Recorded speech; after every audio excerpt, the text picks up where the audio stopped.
함께 신앙 고백하시겠습니다.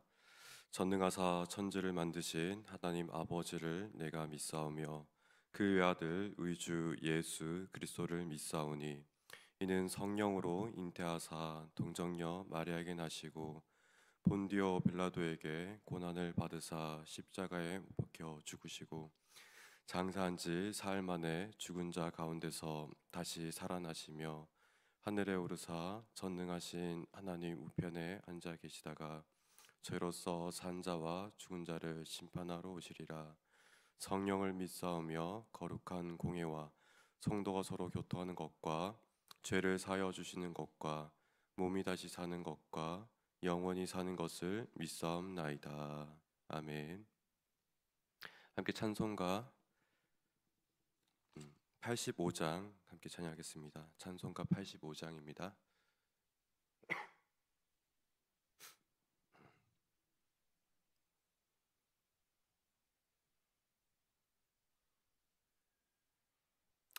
찬송가 85장입니다. 함께 찬양합니다. 구주를 생각만 해도 이렇게 좋거든. 주 얼굴 배울 때야 얼마나 좋으랴. 만민의 구주 예수의 귀하신 이름은 천지에 있는 이름 중 비할 데 없도다. 참 회개하는 자에게 소망이 되시고 구하고 찾는 자에게 기쁨이 되신다. 예수의 넓은 사랑을 어찌 다 말하랴. 주 사랑 받은 사람만 그 사랑할도다.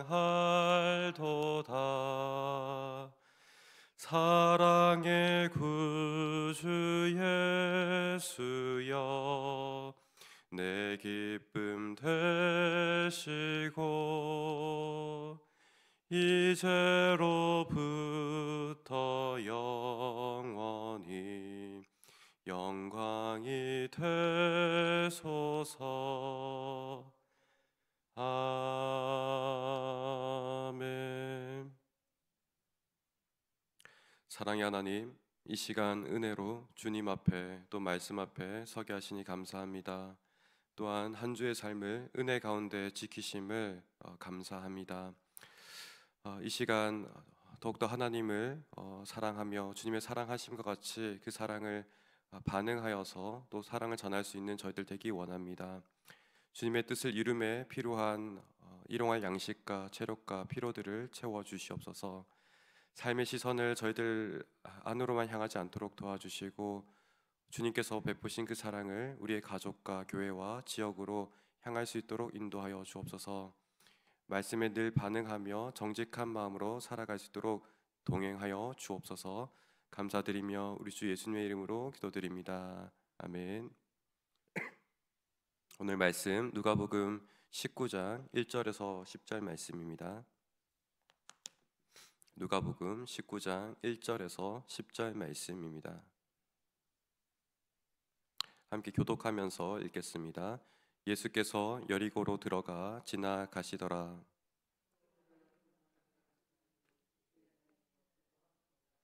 그가 예수께서 어떠한 사람인가 하여 보고자 하되 키가 작고 사람이 많아 할 수 없어 앞으로 달려가서 보기 위하여 돌무화과 나무에 올라가니 이는 예수께서 그리로 지나가시게 되미로라. 예수께서 그곳에 이르사 쳐다보시고 이르시되 삭개오야 속히 내려오라. 내가 오늘 내 집에 유하여야 하겠다 하시니 즐거워하며 영접하여 뭇사람이 보고 수근거려 이르되 저가 죄인의 집에 유하러 들어갔도다 하더라. 삭개오가 서서 주께 어찌하되 주여 보시옵소서, 내 소유의 절반을 가난한 자들에게 주겠사오며 만일 누구의 것을 속여 빼앗은 일이 있으면 내 갑절이나 갚겠나이다. 예수께서 이르시되 오늘 구원이 이 집에 이르렀으니 이 사람도 아브라함의 자손이미로다. 인자가 온 것은 잃어버린 자를 찾아 구원하려 함이니라. 아멘. 18장에서 시작된 예루살렘을 향한 마지막 여정 가운데 19장에서는 이제 여리고에 도착하십니다. 여리고는 비록 가나안 전쟁 가운데서 완전히 폐허가 된 도시가 되었지만 아합 시대에서는 다시 재건합니다. 그 이래로 물이 풍부한 이 도시는 많은 사람들이 모여 살게 되었고, 또 한편 예루살렘을 지나는 길이기 때문에 많은 왕래가 있는 도시입니다. 이런 도시의 성격과 더불어 오늘 19장 3절에서 보는 바와 같이 예수님께서 이 길을 지나셨기 때문에 예수님을 보고자 하는 많은 사람들이 모였습니다. 이렇게 많은 사람들 중에 오늘 삭개오라는 인물을 소개합니다. 2절과 같이 그의 이름은 삭개오라고 불리고 있으며 그 뜻은 깨끗한 자라는 뜻을 가지고 있습니다. 이러한 그의 이름은 한편 직업과는 잘 어울리지 않는데 우리가 이후 많은 내용들을 살피게 되면 그의 삶이 한편 추구했던 방향으로 여겨지기도 합니다. 그의 직업은 세리장인데요, 세리 관원들을 여러 명 관할하고 부리는 사람으로서 보여집니다. 그렇기 때문에 그가 부자이며 또 동시에 로마 정부와 굉장히 밀접한 연관이 있었던 사람이라는 것을 알 수 있습니다. 이것은 다르게 말하면 반대로 동족들은 이스라엘이고 유대인의 그 동족들은 삭개오를 미워할 수밖에 없는 그런 직업을 가진 사람입니다. 특히 바리새파 사람들은 세리를 죄인의 직업으로 분류하여서 거리를 두었습니다. 이런 바리새파 사람들을 좀 우리가 이해하자면 세리들은 당시에 로마에 바치는 세금을 거둘 수 있는 권리를 돈을 주고 산 사람입니다. 그 권리를 사게 되면 로마에게도 드리는 그 세금을 걷지만 또 한편 자신들의 생계를 위한 추가적인 세금도 거둘 수 있습니다. 그렇기 때문에 일반 사람들에게는 이중고가 되는 거죠. 로마에게도 세금을 바쳐야 되지만 이 세리들의 생계를 생각해서도 추가적인 금을 내야만 했습니다. 그런 가운데서 로마 또한 그들을 지배하고 억압하는 민족이었기 때문에 그들의 앞에 서서 세금을 걷는 것 또한 반감을 가질 수밖에 없고 이중고를 또한 주고 있는 사람들이기 때문에 미워할 수밖에 없는 사람이라 할 수 있겠습니다. 또 한편 이러한 삭개오는 7절과 같이 집에 머물러 식사하는 이런 장면을 보게 되는데요. 식사하는 이런 모습들은 무사람들이 보고 수군거릴 일이었습니다. 오늘날도 그렇지만 그 당시에는 사람을 초대하고 식사한다는 것은 사회적인 신분의 한 척도라고 이야기할 수 있습니다. 그래서 때로는 가르침을 받기 위해서 랍비와 같은 선생님을 초대하는 일이 있는데요, 그런 랍비를 초대한다는 것은 그 사람에게 대단히 큰 영광과 같은 일입니다. 이 랍비는 식사에 응하여서 그 사람을 한편 인정하고 또 높여준다는 의미가 있기 때문에 그렇습니다. 그렇기 때문에 이 랍비들은 아무나 하고도 식사하지 않고 그런 식사를 초대받는다 할지라도 쉽사리 응해주지 않습니다. 즉 세리와 식사한다는 것은 그 세리가 어떤 사람인지를 한편 보여주는데요, 이 세리가 회개하여서 새로운 사람이 되었다는 말이 되거나 또 반대로 함께 식사하는 그 선생님이 좀 이상한 사람이라고 우리가 여길 수 있습니다. 그렇기 때문에 무사람들이 수군거릴 만한 일이었다는 것입니다. 이런 상황 속에서 예수님과 삭개오가 식사하는 것은 여러 면에서 누가복음에 앞서 진행되었던 상황들을 생각하게 합니다. 먼저 누가복음 15장에서 잃어버린 양, 또 잃어버린 드라크마, 잃어버린 아들의 이야기에 그 맥락과 굉장히 유사합니다. 이때도 예수님께서는 죄인들과 세리와 함께 식사를 했습니다. 그 가운데 바리새인과 서기관들이 수군거렸습니다. 이때 들려주셨던 비유가 바로 잃어버린 양과 잃어버린 드라크마, 잃어버린 아들에 대한 비유였습니다. 이 비유는 한편으로는 잃어버린 자를 찾는 하나님의 사랑이 의미하는 바도 있지만 또 한편 바리새인들과 서기관들에게 가르침을 주시고자 하는 예수님의 의도 또한 분명하였습니다. 그것은 10절과 같이 잃어버린 자를 찾는 하나님의 그 기쁨이 너무나 크다는 것이죠. 인자가 온 것은 잃어버린 자를 찾아 구원하려 함이라라고 말씀하시는 바와 같습니다. 이 삭개오 이야기는 누가복음 18장 또 18절 이하의 내용과도 유사한데요.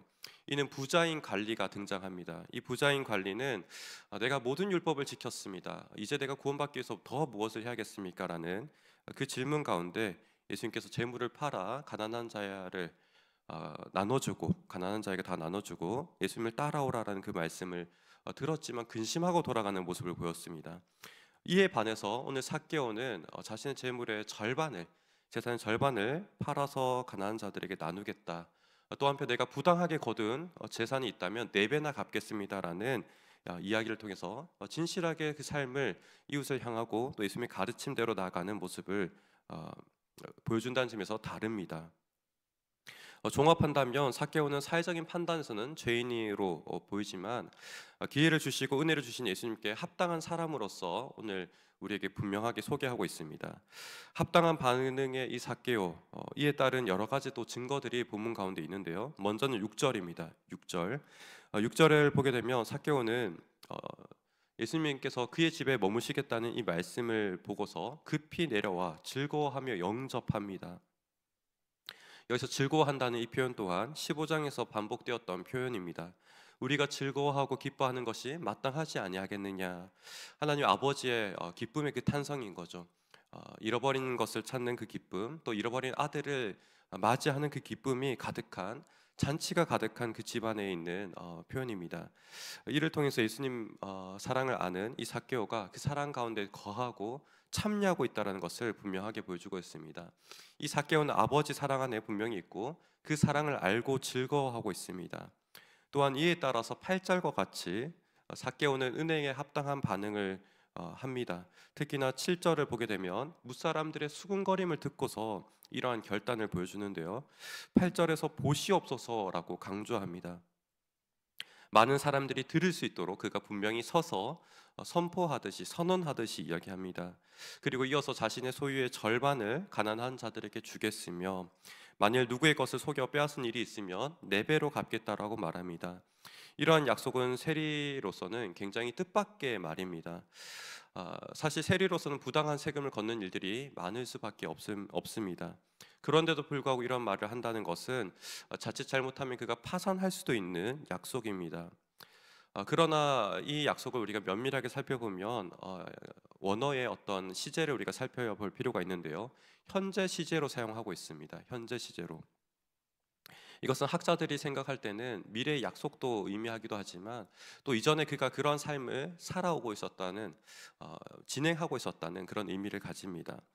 이전에도 그가 새로운 삶을 살려고 부단히 노력하고 깨끗한 삶을 추구하고 있었음을 보여준다는 것이죠.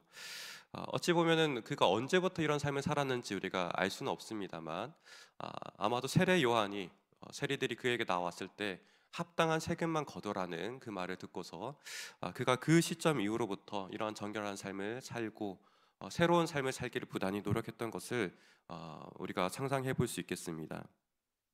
이러한 가운데 본문의 그의 어떤 삶을 우리가 그려볼 때 분명히 알기는 어렵지만 한편 확실하게 우리가 말해서 할 수 있는 것은 삭개오가 정직하게 살아오려고 노력하였고 또 한편 예수님께서 그런 삭개오를 중심을 보시고 맞이하고 은혜를 베푸셨을 때 그 은혜에 반응하여서 자신의 소유를 그 절반을 베풀고 있다는 겁니다.